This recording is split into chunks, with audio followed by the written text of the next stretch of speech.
희망의 순례자. 네, 만수일동 공동체 여러분, 오늘 주 중간에 와 있습니다. 수요일. 오늘은 입추, 가을에 이제 들어선다는 그런 절기상으로 그렇습니다. 물론 근데 여전히 너무 덥고 습도도 높고 그냥 뜨겁고 그렇습니다.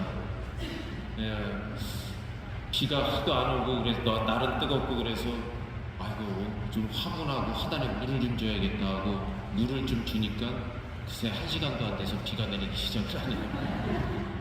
시원하게 한번 쭉 쏟아졌으면 좋겠어요. 좀 쉽게. 이쪽 우리 만수동 지역에는 제대로 된 소나기 한번 내리지 않았어요. 며칠 사이에. 어쨌든 아주 더운 날인데 여러분들 이 더운 날 건강 잘 유지하시면서 마음만큼은 좀 선선함을 잘 유지하시면 좋겠습니다. 오늘 복음 말씀 마태오 15장 21절에서 28절까지의 말씀. 이 복음 말씀은 그동안 유다인들하고 유대인들, 바리사이 지도자들이 자꾸 예수님을 막 귀찮게 하는 겁니다. 막 시비도 걸고. 그래서 유다인들과의 논쟁을 피하기 위해서 잠시 갈릴레아 지방을 떠나서 이방인 땅으로 들어가신 거예요. 복음 시작을 이렇게 하죠. 그때 예수님께서 띠로와 시돈 지방으로 물러가셨다. 꽤 먼 거리입니다. 그러니까 갈릴레아 호숫가에서 꽤 먼 거리. 지금 같으면 차로 달려가면 금방 갑니다만 2000년 전에는 다 걸어서 이동을 해야 되니까 꽤 먼 거리인데 그리로 가셨어요. 조상들의 전통을 따르지 않는다고 자꾸 막 공격을 해오는 것이죠. 바리사이들이. 예루살렘에서 내려온 바리사이들과 율법학자들을 자극하지 않으려고 외곽으로 물러나 계시던 그러한 상황에서 이 여인을 만나게 됩니다. 복음서도 이 가나안 여인 부인이 나와서 이렇게 예수님께 뭔가 이야기를 하는 것을 들려주고 있죠. 그러니까 예를 들면 율법학자들이 이런 거예요. 당신 제자들이 왜 음식을 먹을 때 손도 씻지 않고 그냥 막 먹습니까? 율법에도 어긋나고 위생적으로도 맞지도 않고 제자들 당신들 우리 전통을 지키지 않는다 또 이렇게 막 시비를 거는 거죠. 그러니까 예수님께서 입으로 들어가는 것은 다 이 뒤로 다 나온다. 화장실로 다 나오게 마련이다. 오히려 입에서 나오는 것이 사람을 더럽힌다. 사기, 질투, 중상, 모략 이런 것들이 내 입에서 나와서 오히려 사람들한테 상처를 주고 다 더럽히지 입으로 들어가는 것은 더러운 것이 없다. 그런 내용의 이런 언쟁들이 있고 난 다음에 이제 이야기입니다. 이 지역으로 이제 좀 가셨는데 이 지역은 지중해 해변의 주요 항구 도시였습니다. 항구 도시라 그러면 아무래도 좀 사람들이 많이 오가고 큰 도시였죠. 바알 신을 믿던 이방인 지역이었던 것입니다. 예수님 시대는 그래서 그 전에는 시로페니키아 여인의 고백 이렇게 표현하기도 했는데 시리아 페니키아라고 부르기도 하고 옛날 호칭을 따라서 그냥 가나안 지방이라고 이렇게 부르던 그런 지역입니다. 마찬가지로 가나안 부인이라는 그 말은 이 여인이 거기 그 지역 토박이라는 것을 뜻하는 것이죠. 이방인, 완전히 이방인이라는 사실을 마테오는 강조하고 있습니다. 이 이방인 여인이 예수님께 다가오죠. 아마도 먼 거리에 있는 사람인데, 그러니까 갈릴레아와 예루살렘에서 활동하던 예수님의 소문이 저쪽 해안가까지 멀리까지 그래도 이 전파가 됐다는 것을 뜻하기도 해요. 이 여인이 어떻게 알고 이제 예수님이 왔다는 얘기를 듣고 쫓아와서 이야기를 하는 거죠. 다윗의 자손이신 주님, 저에게 자비를 베풀어 주십시오. 제 딸이 호되게 마귀가 들었습니다. 나 고쳐달라는 얘기가 아니에요. 내가 아프고 내가 죽겠다는 얘기가 아니고 내 새끼 좀 살려달라는 얘기죠. 보통 2000년 전이나 지금이나 이 엄마의 마음, 이 자녀를 사랑하는 마음을 우리가 알 수 있습니다. 많이 그래요. 제가 만나봐도 여기 할머니들은 그냥 손주 걱정, 또 자식 걱정, 엄마들도 내 새끼 걱정, 이게 제일 많죠. 그만큼 자녀들을 사랑하는 그런 여인이라는 것을 알 수가 있습니다. 이방인인데 처음 보는 남자 이 선생님한테 와서 내 딸을 좀 살려달라는 얘기를 합니다. 또 한 번 예수님이 별로 이게 반응이 별로 없으시니까 또 한 번 와서 엎드려 절을 하며 이번에 간청해요. 주님, 저를 도와주십시오 하고 또 한 번 간청을 합니다. 이렇게 두 번째 간청을 하는데 예수님이 조금 냉정하게 얘기를 합니다. 자녀들의 빵을 집어 강아지들에게 던져주는 것은 좋지 않다. 글쎄요, 여러분 같으면 이런 소리를 들었을 때 어떻게 했을까요? 알아서 반도 없이 뭐 이러고 그냥 돌아섰을까요? 글쎄요. 그러나 이 여인은 여기서 물러서질 않죠. 사실 조금 이 냉정하게 표현을 하시는 예수님의 그런 모습을 볼 수 있는데, 이때 당시에 예수님 시대의 유다인들은 이방인들을, 우리 요 예루살렘 여기 자기네 민족이 아닌 사람들을 개나 돼지라고 표현을 했습니다. 예수님도 이런 말씀을 하셨어요. 거룩한 것을 개들에게 주지 말고 너희의 진주를 돼지들 앞에 던지지 마라. 들어보신 것 같죠? 성서 말씀에 나오는데 이렇게 표현을 합니다.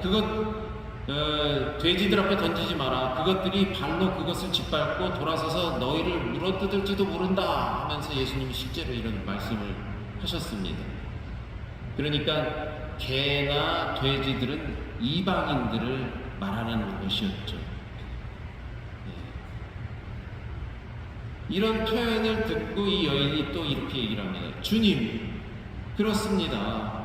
그러나 강아지들도 주인의 상에서 떨어지는 부스러기는 먹습니다.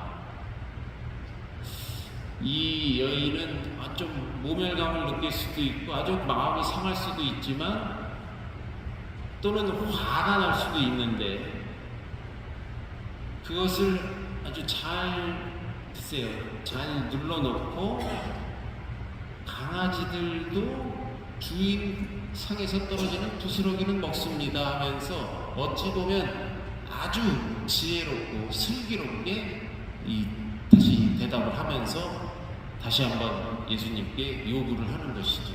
마태오는 이렇게 이 가나안 여인이 한 번, 두 번, 세 번 청하는 것으로 표현을 하고 있습니다. 약간 모멸감이나 화가 날 수도 있지만 그것을 한쪽으로 잘 눌러놓고 예수님께 세 번이나 이 청원을 하는 것이죠.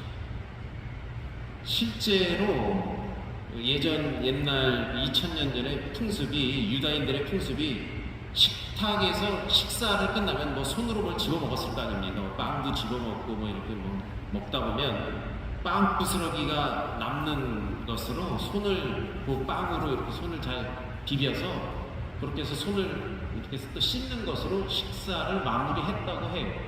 그러니까 빵 부스러기들이 실제로 이렇게 있었고 뭐 집안에 개가 있었겠죠, 강아지. 그러면 그게 자연스럽게 식탁 밑으로 내려가면 이제 개들의 먹이가 되었다고, 실제로 그렇다고 합니다. 그런 것을 이방인 여인도 알고 있었던 것이죠. 실제로 마지막에 빵 부스러기로 손을 잘 씻으면서 그 부스러기들이 식탁에 떨어지고 그걸 진짜 개들이 먹었고 하는 것을 그 여인도 알고 있었기에 화가 날 수도 있었음에도 불구하고 그걸 잘 들고 그렇게 대답을 하는 겁니다.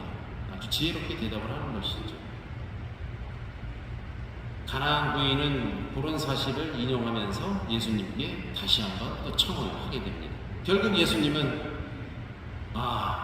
여인아,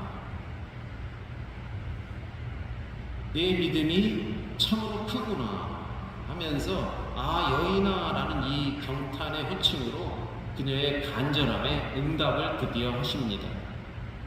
내 믿음이 참 크구나, 내가 바라는 대로 될 것이다 라고 확답을 주십니다.